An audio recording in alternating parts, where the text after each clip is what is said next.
You're listening to The World at 8 with Lynn Mozart.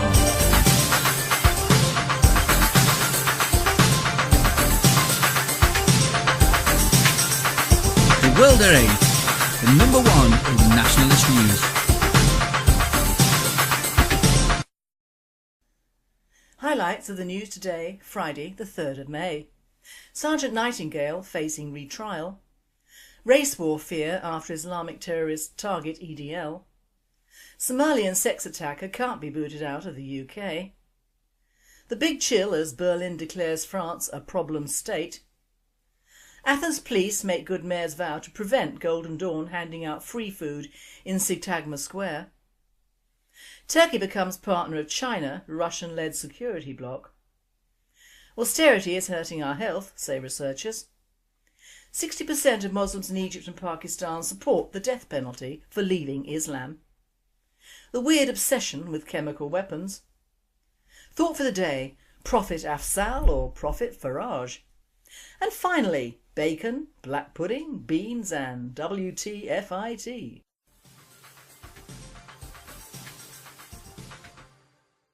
UK News. Sergeant Nightingale facing retrial. An SAS sniper faces a retrial over illegally possessing a pistol and ammunition despite a last-minute claim prosecutors acted improperly by consulting on the case. Sergeant Danny Nightingale, 38, today pleaded not guilty at Bulford Military Court Centre in Wiltshire to illegally possessing a Glock 9mm pistol and more than 300 rounds of ammunition. He was convicted and sentenced to military detention last year for keeping the Iraqi pistol as a war trophy before having his sentence reduced, and conviction subsequently quashed by Court of Appeal judges. World at 8 says, our military should be busy deporting foreign illegals and criminals out of our country, not persecuting one of their own for fun. Race war fear after Islamic terrorists target EDL. Esmeralda Weatherwax, writing for the New English Review, says, I'm glad to see that the authorities and the media have their priorities in order after yesterday's convictions of the 6 Muslim men who intended to attack the EDL rally in Dewsbury last year. The Telegraph's Jake Wallace-Simpson, not their finest blogger, is pleased that the conviction shows that British justice is impartial, protecting even the abhorrent EDL. The Daily Mail and a few others do understand that many people, including police officers and bystanders, as well as men and women of the EDL, would have been murdered. Others seem more relieved that a race war has been averted. This is typical from the Telegraph again. Islamic terrorists could target right-wing fanatics to spark a race war in Britain, it was feared last night. But by far the spiked article, Muslims vs EDL, a car crash of civilisations, from Patrick Hayes, was the most entertaining. Patrick starts by saying neither the English Defence League nor Islamist extremists could organise a fry-up in a chippy, so why the hysteria? And quickly moves on to describe the Six Lions' cunning plan to blow up an English Defence League march. Popping along to the march with sawn-off shotguns, swords, knives, a modified firework full of shrapnel and components for a pipe bomb. Only the EDL demo had finished by the time they showed up. They decided to visit a local chippy and then drive home, only to be stopped by traffic police. These lovers of death evidently believed they had no need for car insurance, so their car, complete with shotguns and bombs inside, was impounded. When the pound opened on Monday, their weapons store was quickly discovered, and following a manhunt across Birmingham, they were arrested. So we have Islamo-fascists incapable of carrying out an attack against a much-feared English fascist threat that is actually not that threatening. The real farce here lies with the incompetent bearded buffoons who can't tell the time, or the EDL's lack of staying power, but with those hysterical critics who have been writing endless scare stories depicting the EDL v Islam political pantomime as the epic tragedy of our age. One of the buffoons he references is former Trotskyite Peter Hitchens of the Daily Mail. World at 8 says, one way to disseminate future trouble is to laugh at it, and he has done a good job, but never underestimate either faction. Somalian sex attacker can't be booted out of the UK. The Home Office has been blocked from booting an illegal immigrant Somalian sex offender and robber Ahmed Hersi, 26, of Birmingham, out of the UK because it would breach his human rights. Hersi was jailed for 12 weeks for sexual assault in 2011 and convicted of criminal damage in 2009 after the European Court of Human Rights stopped his deportation from the UK. His bags were packed as long ago as August 13, 2007, after he was sentenced to 3 years in a Young Offenders Institute for street robbery, and as a juvenile he was twice placed on probation for shoplifting. But Hersi believes he is the victim. Hersi from Small Heath said, "I've been here since I was 8. I can hardly speak Somalian. I don't remember my motherland. They'll see me as this rich kid from England. I've been placed in the box by the immigration department, a box that is on fire. I'm being treated like a pet dog. If you tell a pet dog to stay in that room, it'll stay in that room. It was a stupid, irrational thing to do," he said. "It doesn't shine in a good light on me, but I was high on cannabis. I'm not trying to deny I have a criminal past," he said. "My argument is that had I been given some form of access to do something productive when I was released, things would have been different. I can't even do voluntary work. There were 2 co-defendants in the robbery case and they now have jobs, cars and homes. I was not given that opportunity. I'm 26 and my life is on hold. Yes, I made a mistake. Why was I not given the opportunity to repent?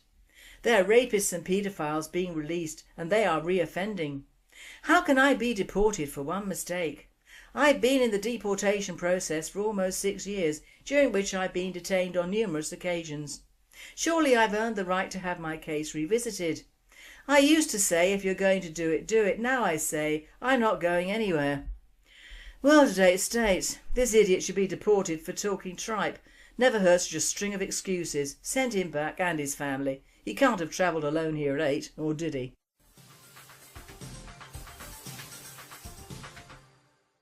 European news. The big chill as Berlin declares France a problem state.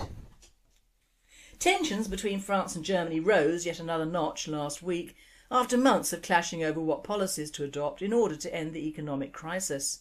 The most recent conflict concerns a leaked draft of an internal document of France's ruling Socialist Party, intended for discussion at a party conference.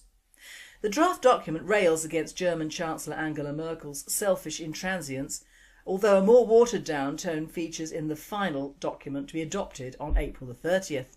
This is a far cry from the friendly quibbles previously mentioned by French President François Hollande. Now the honeymoon is over. Franco-German relations have been cooled by the Euro crisis, remarks the Business Daily Handelsblatt. In the wake of the harsh criticism of the German Chancellor levelled by France's socialists, both governments attempted to limit the damage. However, now Angela Merkel's second-in-command has poured petrol on the flames. Finance Minister Philipp Rösler recently authored a report obtained by the newspaper which enumerates the economic and political weaknesses of Germany's neighbour. In particular, it singles out the increasing cost of labour and high payroll taxes, the shortest working hours in the EU and the highest tax and social welfare burden in the Eurozone. According to Rösler, French competitiveness is in a decline and industries struggling under the weight of taxes are leaving the country, explains Handelsblatt. France is drifting south, argues the minister, who believes that the country can no longer play a stabilising role in the euro crisis. Athens police make good mayor's vow to prevent Golden Dawn handing out free food in Syntagma Square. Athens Mayor Georgios Kaminis had vowed to prevent far-right Golden Dawn from handing out free food in Syntagma Square on Thursday. The neo-fascists, Greek patriots, announced that they would be handing out food ahead of the Easter weekend in a rerun of an event they held in front of Parliament last year, when goods were given only to those who could prove that they were Greek. However, the police in the Greek capital Athens have stopped the nationalist Golden Dawn party from handing out free food only to Greeks on the city's main square. Riot police used tear gas to prevent activists distributing food from a lorry on Syntagma Square, where the country's parliament is located. A related news story carried by our own BBC, Greek villagers block Golden Dawn food handout on Tassos, is branded false. Golden Dawn has slammed what they claim are the false communications parroted by the Greek media from a report by the Athens news agency. According to Ekshay, the food distribution was entirely successful and over 100 families received a share of the 50 kilos of fish and 150 kilos of potatoes and legumes distributed. The political party stated a small group arrived shouting abusive slogans against Golden Dawn, but were drowned out by those singing the national anthem. Polls released this weekend show support for Golden Dawn is now in double figures. World at 8 comments. Good for Golden Dawn, sticking to their guns. We're talking about a country here who during the last war welcomed the German invasion and indeed still caters to them for holidays in preference to the Brits, as indeed did parts of Italy. If we in the UK ever reached the plight of the Greek people for food parcels, I have a feeling that the Lib Dems or UKIP wouldn't be in the forefront for handing them out to Brits only. Turkey becomes partner of China, Russia-led security bloc. NATO member Turkey signed up on Friday to become a dialogue partner of a security bloc dominated by China and Russia and declared that its destiny is in Asia. This is really a historic day for us, Turkish Foreign Minister Ahmet Davutoglu said in Kazakhstan's commercial capital Almaty after signing a memorandum of understanding with Shanghai Cooperation Organization Secretary General Dmitry Mezentsev. Now with this choice, Turkey is declaring that our destiny is the same as the destiny of the Shanghai Cooperation Organization countries. China, Russia and 4 Central Asian nations, Kazakhstan, Kyrgyzstan, Tajikistan and Uzbekistan, formed the SCO in 2001. Turkey has displayed interest in closer ties with the SCO at a time when it is upset by the slow progress of accession talks with the European Union. Kazakhstan, Kyrgyzstan and Uzbekistan speak Turkic languages, and while pledging to cooperate with the SCO economically and in fighting terrorist threats and drug trade together, Davutoglu stressed common historic roots. Turkey will be part of a family which is composed of the countries which lived together not for centuries, for millennia, he said. Turkey's dialogue partner status, also granted to Sri Lanka and ex-Soviet state Belarus, is below that of the observer status held by India, Pakistan, Mongolia, Iran and Afghanistan, which participates in SCO meetings but have no right to vote. World at 8 says, as one of those easy to miss news reports, this one is doubly concerning. Now, I'm no fan of the EU, but what is Turkey, a NATO member and potential new EU state, doing? Let me see. Probably seeing that the EU is finished financially, and being Turkish and in an increasingly Islamic state, they're going where the money is and will be in the future. Anything to keep them out of Europe, I say. Nick sends his apologies. He's on the road back from Maryport following the day's count and plans to protest the council's actions, or rather inactions, that denied many registered voters their right to vote. You will find further details in a letter from National Nominating Officer Clive Jefferson to Harry Dyke, Chief Executive of the Allerdale Council, at BNP taking action over multiple fraud by council on the British National Party website. As Nick promised several weeks ago, the Maryport election was home to a new election strategy. Just as plans are underway to challenge the electoral irregularities in Maryport, plans are being developed to train our organisers and activists in the deployment of the highest successful tactics that more than doubled our vote to 40% in Maryport to reach second place with 811 votes, less than 100 behind Labour's 905 and almost 7 times UKIP's paltry 127.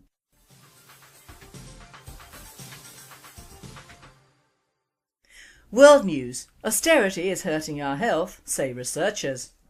Austerity is having a devastating effect on health in Europe and North America, driving suicide, depression and infectious diseases and reducing access to medicines and care, researchers said on Monday. Detailing a decade of research, Oxford University political economist David Stuckler and Sanjay Basu, an assistant professor of medicine and an epidemiologist at Stanford University, said their findings show austerity is seriously bad for health. In a book to be published this week, the researchers say that more than 10,000 suicides and up to 1 million cases of depression have been diagnosed during what they call the Great Recession, and its accompanying austerity across Europe and North America.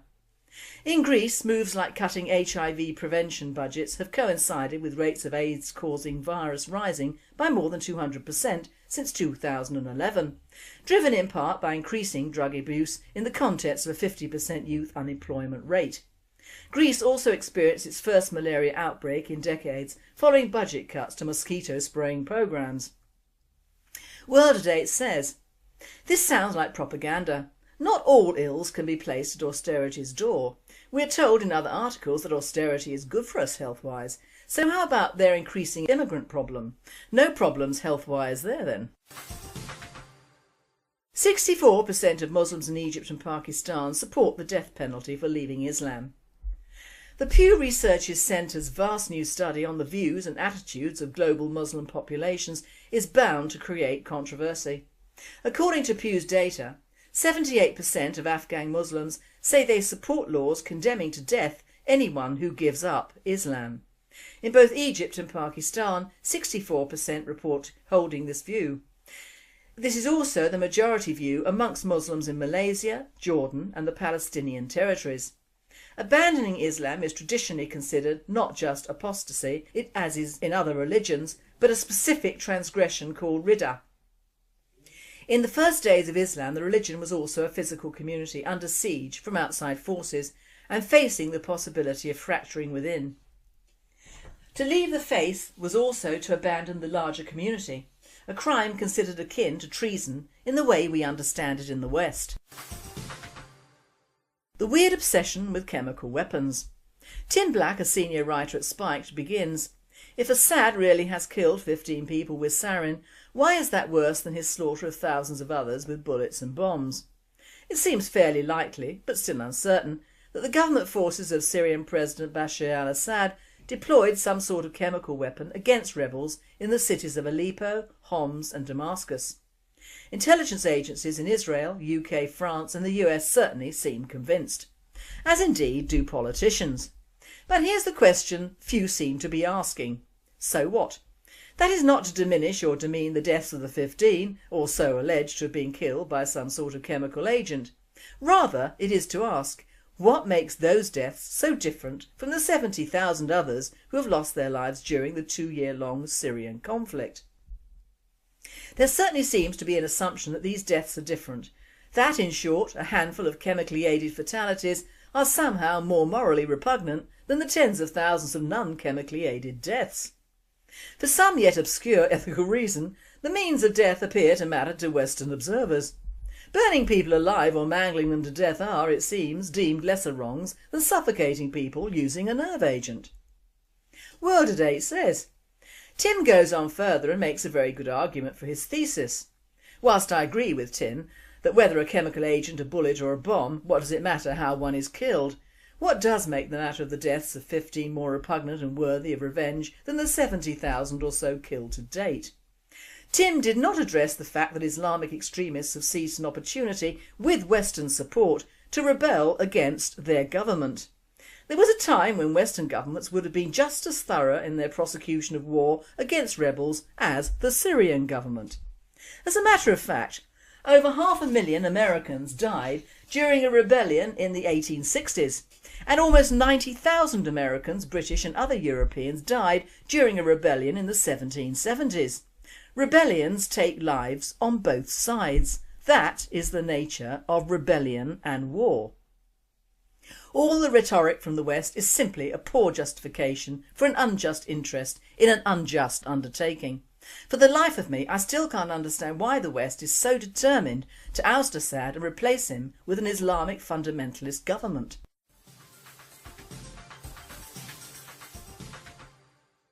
My thought for the day. Prophet Afzal or Prophet Farage? My thought for the day is choice. We all have choices in life. In fact, we all have very many, some of which we take, some of which we don't, some of which we do and regret it, and some of which prove to be the right ones. This choice also applies to the media, TV and the general public.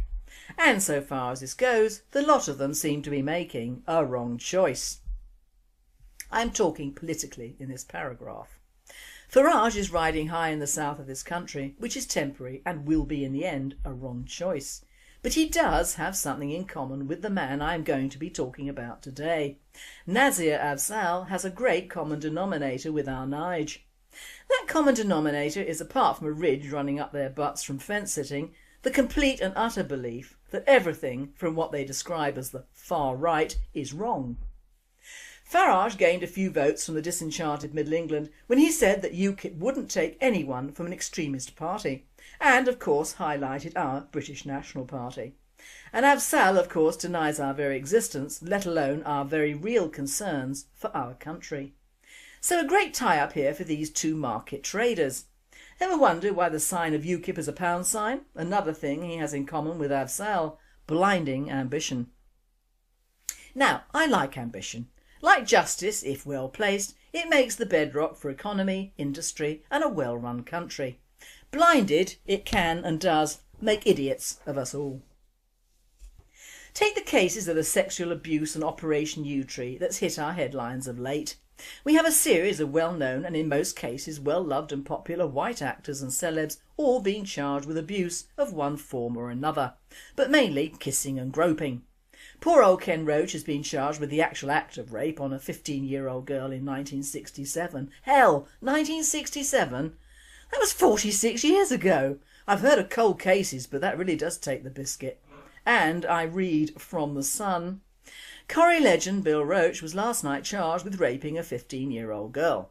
The 81-year-old icon, who has played Ken Barlow since the soap's first episode in 1960, was dramatically arrested at 8 AM yesterday at his £750,000 home.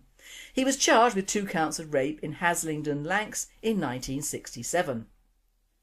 He was released on bail but will be written out of the ITV1 soap while he battles the 2 charges. Cast Pals was said to be close to tears. He stated, but things were very different in the 70s. People were a lot more tactile. You did things that today are regarded as wrong. A lot of these offences that you're talking about are just inappropriate touching, which 20, 30, 40 years ago it was sort of understood that you did. In a way, that's how you found out. Someone said you touched inappropriately, they said don't do that, and you didn't do that. That was the end of it.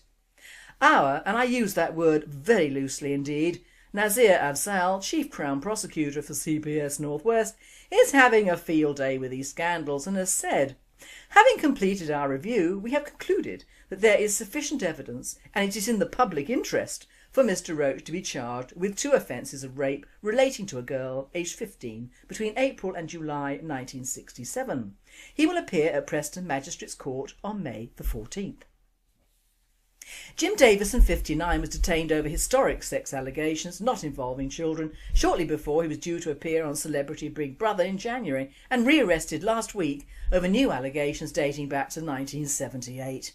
His second arrest came a week after DJ Dave Lee Travers, 67, was re-arrested over sex allegations involving adults. He too denies wrongdoing.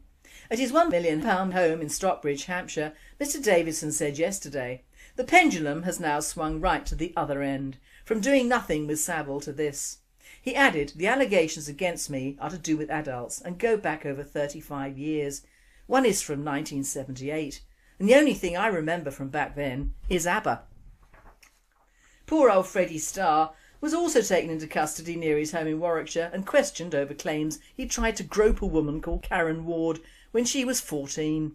Ward, who waived her right to anonymity, claimed Starr had had a very bad attack of wandering hands with her nearly 40 years ago. He vehemently denied her claims. It prompted Starr to seek an injunction to prevent the claims being aired, but his High Court application was rejected. Blazing forth from the Daily Mail and others, the former It's a Knockout presenter Stuart Hall is facing prison after he admitted a catalogue of sex abuse allegations dating back nearly 50 years. The veteran broadcaster was described by Afzal as an opportunistic predator, whose 13 victims included a 9-year-old girl who he sexually assaulted in her bedroom whilst attending a dinner party at her parents' house. Another victim, then aged 17, described how she was pushed up against the wall and attacked after auditioning as a cheerleader during filming of the long-running TV competition. The investigation by Lancashire Police began after a woman contacted independent columnist Yasmin Alibi Brown in the wake of the Jimmy Savile abuse scandal. The woman described how she was invited to the BBC studios in Manchester after meeting Hall at a school prize giving and later abused. 10 victims subsequently came forward following the initial publicity surrounding the case. Today Hall, aged 83, admitted 14 counts of sexual assault which ranged from kissing to the digital penetration of his 13 predominantly teenage victims. From Reuters, last week's celebrity publicist Max Clifford, 70, whose clients have included the X Factor reality TV creator Simon Cowell, was charged by police after he was accused of 11 offences of indecent assault between 1966 and 1985. Australian children's entertainer Rolf Harris, 83, who once painted the Queen's portrait, former BBC radio DJ Dave Lee Travis, 67, praised by Myanmar's Aung San Suu Kyi for keeping her entertained during years of house arrest, and comedian Freddie Starr, 70, are also those arrested. Now, amidst this plethora of wrongdoings, and I'm not dismissing these various claims as ridiculous, which they would have been several years ago, most of them having been inappropriate gropings of one sort or another.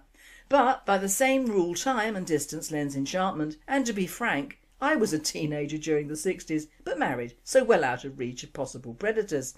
But I still had hormones, and just because I was not one of the thousands of female fans who belted up to the nearest broadcasting place, theatre, whatever, to see these guys, I can still remember, however vaguely, what being that age felt like. And quite honestly, if Paul Anka, remember him, or Cliff Richard had come up to me and groped me, I wouldn't have said a word, because these men were like young gods to the average teenager, and that is a fact.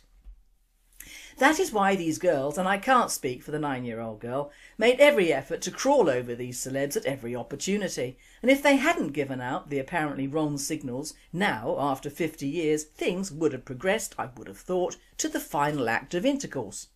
I quote, "Earlier this month, Nazir Afzal, Chief Crown Prosecutor in the North West, said detectives will soon arrest a number of very high-profile figures suspected of child sex abuse.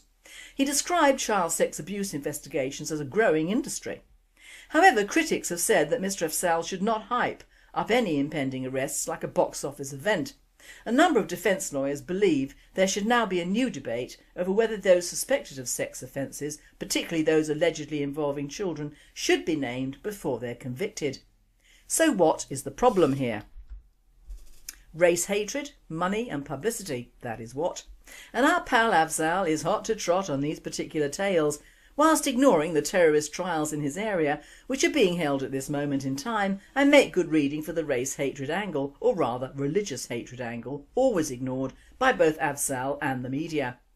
In fact, it's clearly not in the public interest to arrest more Muslims in the underage grooming scandal, or to concentrate too much on the terrorists all willing and happy to blow us to bits.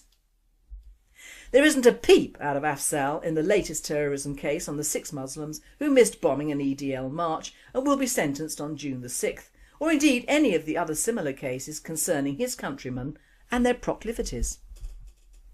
Omar Mohammed Khan, 28, Mohammed Hassin, 23, Anzal Hussain, 24, Mohammed Saud, 22, and Sohab Ahmed, 22, and Jewel Uddin, 27, all so-called British nationals, but all Muslim, appeared at Woolwich Crown Court. The court heard they planned to ambush EDL marchers using shotguns, explosives, knives and swords.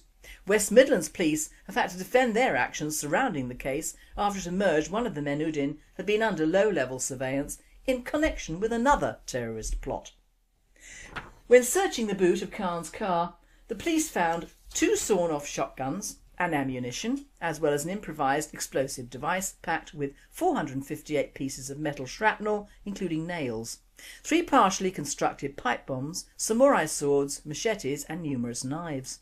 Also in the boot of the car were 10 leaflets dated the day of the planned attack, June the 30th. Titled Operation in Defence of the Prophet Muhammad, the leaflets were set out in the men's justification for the attack, and I quote, "To the enemies of Allah and his messenger, this is a message to the kafar female devil, the self-proclaimed Queen Elizabeth and her cursed jubilee, fooling a nation of blind sheep. To the EDL, English Drunkards League, enemies of Allah, today is a day for retaliation for your blasphemy of Allah and his messenger Muhammad. We love death more than you love life. The penalty for blasphemy of Allah and his messenger is death." One chilling thought for the people in this country is the statement the West Midlands police say, that outside of London the biggest threat from Al-Qaeda inspired terrorism comes from this area of Birmingham. It's a stronghold of the hardline Deobandi Islamic sect, which began as a movement against British imperialism in India. The modern day Taliban are Deobandis. But along with having to justify the arrests of these Muslim bastards, the Assistant Chief Constable Marcus Beale from West Midlands Police said the Muslim community was actively working with them to deal with the threat of terrorism. Now I've heard it all. but not from Afzal, who I would have thought should have said something over these arrests and trials, if only to condemn them, which he hasn't. The other cases on which Afzal is strangely silent of late are the Muslim sexual abuse of underage girls in his area of Muslim fiefdom. When googled, the last entry on any of these cases was the relatively new Casuals blog from January 2013, The Telegraph May 2012 and the BBC cover-up of January 2011. Even more ignored is the Derby Muslim case of 2010. Afzal is famously quoted in nationalist circles as pronouncing this widely spreading problem as Asian, and mainly from the Pakistani communities. And he has widely ignored this problem since it's reared its very ugly head in the public domain after a Channel 4 programme titled Asian Grooming Gangs was shown in October 2010. In 2004, Channel 4 withdrew Edge of the City, its controversial documentary made by Annie Hall that depicted parents trying to stop groups of young Asian men grooming white girls as young as 11 for sex. The reason? It had been seized on by the British National Party during a party political broadcast. Colin Cramphorn, the then Chief Constable of West Yorkshire, joined groups such as Unite Against Fascism in calling the documentary to be withdrawn. Channel 4 complied, saying that the issue was not censorship but timing because of the proximity with the local and European elections. But many argued at the time that the delay in transmission had strengthened the case of the British National Party. It was in 2003 that Anne Cryer and British National Party chairman Nick Griffin first tried to draw the public's attention to it, but she was stifled and Nick Griffin was arrested. As you can see from above, there is an awful similarity between Afzal and Farage. Both have jumped on the anti-right and anti-white bandwagon to further their own ends, which are both financial and political. At least Afzal does have the weird machinations of his own people to consider. Remember, a Muslim is a Muslim first of all, no matter what his adoptive sentiments may appear, whereas Farage is English and should stand by his own people. Afzal will no doubt be heard trumping on about our elderly white guys and their penchant for girls 50 years ago, and no doubt these now almost elderly women will flaunt their pathetic stories and hope to gain publicity and monies in lieu of the so-called ruination of their lives. And they will be guilty of blowing acts out of all proportion, do excuse the pun. Those days of the 60s and 70s were totally different and in a fashion much easier to live in than nowadays, where one is not allowed any freedom of action or speech. And I mean you can't even slap your own child, even if they're appallingly badly behaved, without being sued. And we can't obviously stop our young girls from getting drunk and being abducted, abused and pimped out by Muslims either. I'm sure you can see how one-sided our social norms are becoming, and indeed how we as a people are ignoring or putting to one side subjects that should be addressed and harping on about minor subjects that are really not that important. One must also take into account why the silence on the part of one of the most powerful Muslims in Britain. We, or rather the great British public, have given him this power and he is abusing it. He, like most other Muslims, don't like or admire the Brits at all. Their culture and their religion are at direct odds with the British or Western cultures. They will never meet in peace but in enmity. And we are only delaying the day of reckoning, never stopping it. So we have Afzal hyping up old white guys, dumbing down Muslim terrorists who are clearly out to kill as many of us as possible, and sidestepping the bloody puddle of our underage girls being ruined for life by his own people. Now perhaps you will get the awful similarity between Afzal and Farage. Deny, deny, deny. But still fool people into thinking you care. Very clever, very plausible and very financially and publicly rewarding. Hats off, or should I say niqabs. And finally, bacon, black pud, and what's that? It's been reported by Sky News that a rare elephant bird egg sold for $66,675 at Christie's auction house. The intact egg was laid by the now extinct great elephant bird of Madagascar. This creature, possibly the largest bird ever, is believed to have been hunted to extinction between the 14th and 17th centuries in Madagascar and grew to well over 3 metres 11 foot in height. The partly fossilised egg is 30 centimetres high and 21 centimetres in diameter, more than 100 times the size of a chicken egg. Although fragments can be found on the island, intact specimens are extremely rare. The egg, which has been valued at 20 to 30,000 prior to sale, was one of the most celebrated lots at Christie's Travel, Science and Natural History sale in London. This presenter says, "Well, I'm sorry for this bird, it must have been a wonderful sight to behold, but it must have tasted a bit too much like chicken for it to be hunted down so much. Pity we didn't have it in Europe, it might have fared slightly better, and we would hope. Perhaps they can get some DNA from it and clone a breeding pair. Now that would be interesting." You've been listening to The World at 8. I'm Lynn Mozart and I and the team at World at 8 and Radio Britain wish you all a very happy and safe weekend and bank holiday. We will not be broadcasting on Monday the 6th of May, but we'll be back with you Wednesday the 8th of May. Thank you. By Court of Appeal judges. World at 8 says, our military should be busy deporting foreign illegals and criminals out of our country, not persecuting one of their own for fun.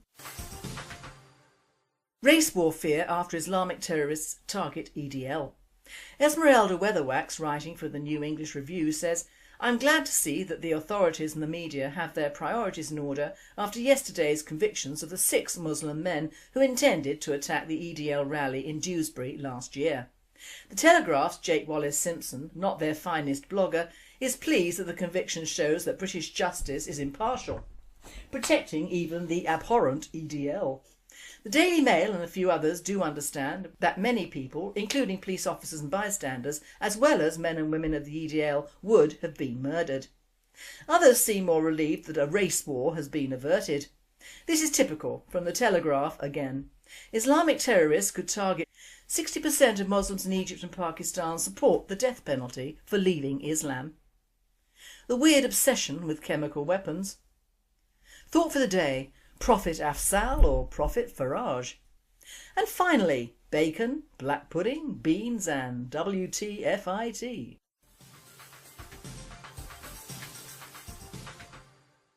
UK News. Sergeant Nightingale facing retrial. An SAS sniper faces a retrial over illegally possessing a pistol and ammunition despite a last-minute claim prosecutors acted improperly by consulting on the case. Sergeant Danny Nightingale, 38, today pleaded not guilty at Bulford Military Court Centre in Wiltshire to illegally possessing a Glock 9mm pistol and more than 300 rounds of ammunition. He was convicted and sentenced to military detention last year for keeping the Iraqi pistol as a war trophy before having his sentence reduced, and conviction subsequently quashed right-wing fanatics to spark a race war in Britain, it was feared, last night. But by far the spiked article, Muslims vs EDL, a car crash of civilisations, from Patrick Hayes, was the most entertaining. Patrick starts by saying neither the English Defence League nor Islamist extremists could organise a fry-up in a chippy, so why the hysteria? And quickly moves on to describe the Six Lions' cunning plan to blow up an English Defence League march. Popping along to the march with sawn-off shotguns, swords, knives, a modified firework full of shrapnel and components for a pipe bomb. Only the EDL demo had finished by the time they showed up. They decided to visit a local chippy and then drive home, only to be stopped by traffic police. These lovers of death evidently believed they had no need for car insurance, so their car, complete with shotguns and bombs inside, was impounded. When the pound opened on Monday,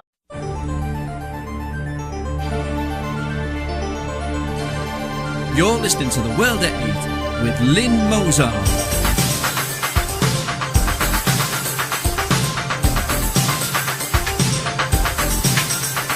The World at 8, the number one in nationalist news. Highlights of the news today, Friday the 3rd of May. Sergeant Nightingale facing retrial. Race war fear after Islamic terrorists target EDL. Somalian sex attacker can't be booted out of the UK. The big chill as Berlin declares France a problem state.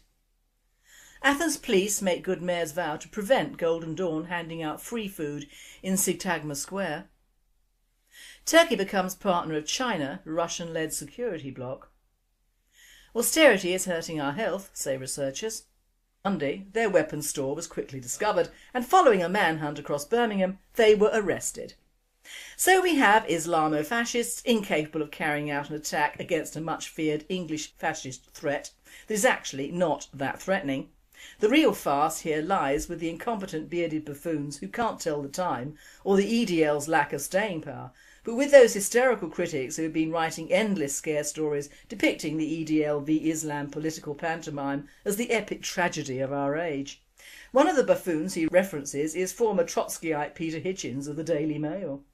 World Today says, "One way to disseminate future trouble is to laugh at it, and he has done a good job, but never underestimate either faction."